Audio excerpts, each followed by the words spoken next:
All right, before we get started with this lesson, let's just kind of go back again.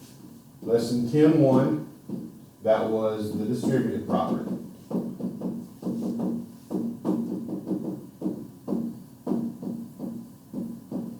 That's where you had to distribute. And then 10.2 was the factoring, which is basically the reverse of the distributive property. 10.3, adding algebraic expressions.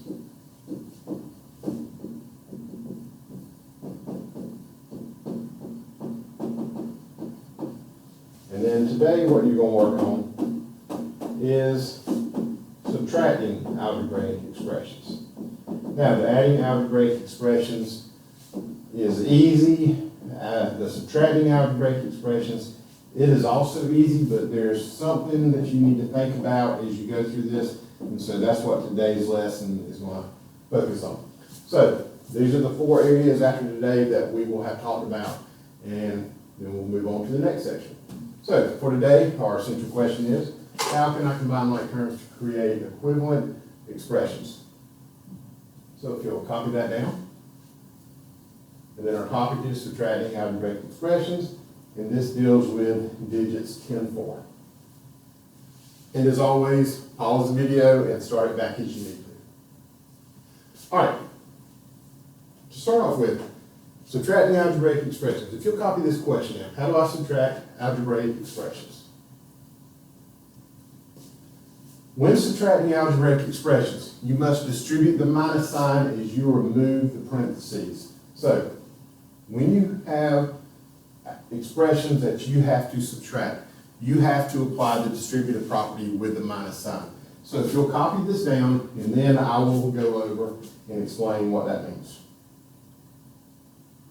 All right, here's our problem. X plus 4 minus 2 minus 7x in parentheses. So what I'm going to do is I'm going to close that screen there, and I'm going to move this problem up. All right, with subtracting algebraic expressions, you'll notice in between the two sets of parentheses there is a minus sign. What you have to do to that minus sign is just like you would do with a number if it's in front of that set of parentheses. So the first thing I'm going to do is I'm going to just leave the first set of parentheses the way it is. I'm just going to leave the parentheses off.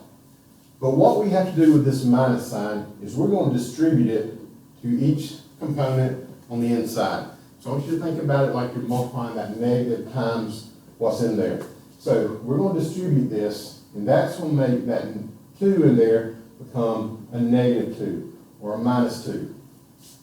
We're going to apply that negative sign to that minus 7x. That's negative on the outside here, and this negative is going to become a positive 7x. So basically what happens when we distribute that negative sign, it takes the opposite of everything that's inside the parentheses. So if you look inside this set of parentheses, this 2 is positive. It becomes negative right here. This 7x, it is negative because of that minus sign in front of it. We take the opposite of it, which makes it positive right here. So it becomes x plus 4 minus 2 plus 7x. So when we're subtracting algebraic expressions, we're going to distribute the minus sign or the negative sign and take the opposite of every term on the inside of the parentheses. So that now leaves us with x plus 4 minus 2 plus 7x. So as I work through this, if you'll copy that down. All right, so now we're going to go through our steps. Let's now look at our like terms. I have an x and I have a 7x. We talked about in the previous lesson on section 10.3, if a variable does not have a coefficient, it's understood to have a coefficient of 1. So if it helps you to put a 1 there, go right ahead. So what I have now is 1x plus 7x. When we combine that, that gives us 8x. I have a positive 4, and I have a negative 2. If you look at it, it's just 4 minus 2. 4 minus 2 is 2. So I'm going to put that down as plus 2, because it's positive.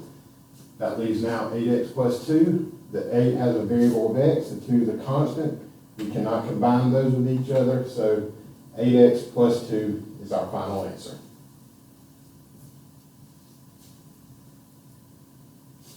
All right, let's work through this problem. You'll notice here, there's also another minus sign in between. So what we're going to do is we're going to distribute this minus sign to each term on the inside. And what it does is it makes each one become the opposite of what it is. So I'm going to write the problem down the way it is in the first part. So I'm going to leave it as negative 9x plus 15. When I distribute this negative sign right here to that positive 2x, that makes it become a minus 2x or a negative 2x. I'm going to distribute that negative sign to that minus 1. That's going to make it become plus 1. Remember, we take the opposite or write it as the opposite of each thing in the inside of the parentheses. And we'll look at my like signs. I have a negative 9x, a negative 2x. And like I said in the previous lesson, some of you may want to rewrite it so that the like terms are together. I have a positive 15 and then a 1. Those are my two constants. So if I want to write those together, I would just put plus 15 plus 1. Now I can go through and combine my like terms. Those two are like terms, so a negative 9 and a negative 2, they have the same sign, so I add them, which gives you 11. Keep the sign, makes it negative, and I'm going to put the x with it. Now I'm going to take the positive 15 plus 1. 15 plus 1 is 16, so that just gives me plus 16. So my answer is negative 11x plus 16. And let me highlight this. So if you'll copy this example down. You need to have these examples down because that's what's going to help you. All right, this one's a little bit different. You'll notice this has a negative 2 on the front of that second set of parentheses. So all we're going to do is distribute that negative 2. So, again, if you'll copy this problem down, and then once we finish working it, if you'll work or write down the process. So, we have 4x plus 3. We're going to distribute that negative 2 to each thing on the inside. We've done that before. Negative 2 times a positive 8 gives you a negative 16. A negative 2 times a positive 8x gives you a plus 16 or positive 16x. We have a 4x and a 16x. So if I want to group those together, I could write that as 4x plus 16x.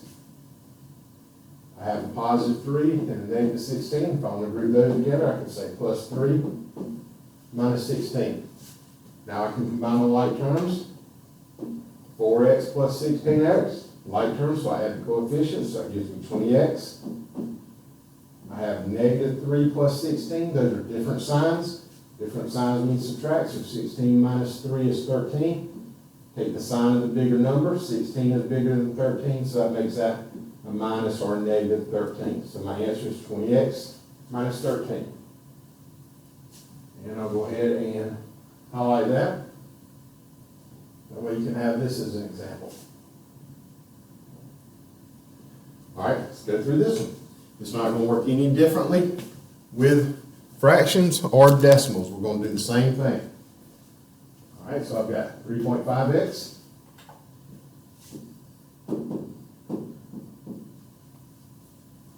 Then I'm going to distribute this negative 2 times 2.7. So I've got 2 times 2.7. When you multiply that out, that gives you a negative 5.4 because it's a negative 2 times a positive, so that becomes negative.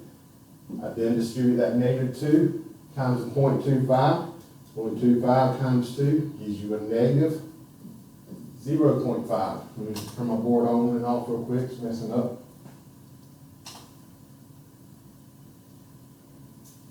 So that gives you a negative 0.5. And I'll put the x with it, can't forget that x. All right, so I'll look at my like terms. I have a 3.5x and a negative 0.5x. So I'm going to group those together and say 3.5x minus 0.5x. I have to take the sign in front of it, minus the 5.4. So I can combine my like terms. I have 3.5 minus 0.5. Think about it, some of you make little mistakes on problems such as this, so you need to line it up. Remember to line up your decimals, so when I subtract, you get 3.0, so that gives me 3.0x. Another way of writing 3.0 is just plane on 3, so I'm gonna leave that as 3x. Bring down the 5.4. Those are different terms, so I'll leave it as 3x minus 5.4. So let me highlight this one for you. Then I'm going to go ahead and highlight this just so that you'll know to remember to line up your decimals, and then 3.0 is the same as just 3.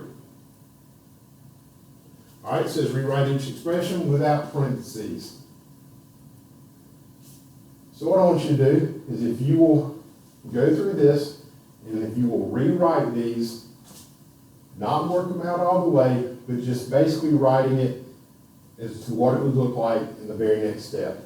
So if you will rewrite these, then once you rewrite them, so I'm going to put rewrite, so if you'll rewrite them, and then I'm going to put over here simplify.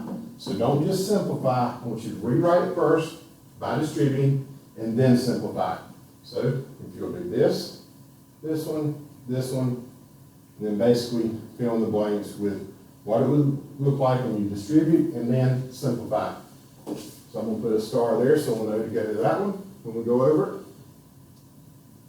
And that is it. So again, when we apply subtraction to algebraic expressions, we're going to apply the distributive property. And if we're applying the distributive property to just a minus sign, remember when you distribute it, it takes the opposite of every term that's on the inside. As you go through this video, if you have any questions about anything, please do not hesitate to ask questions as you're watching the video.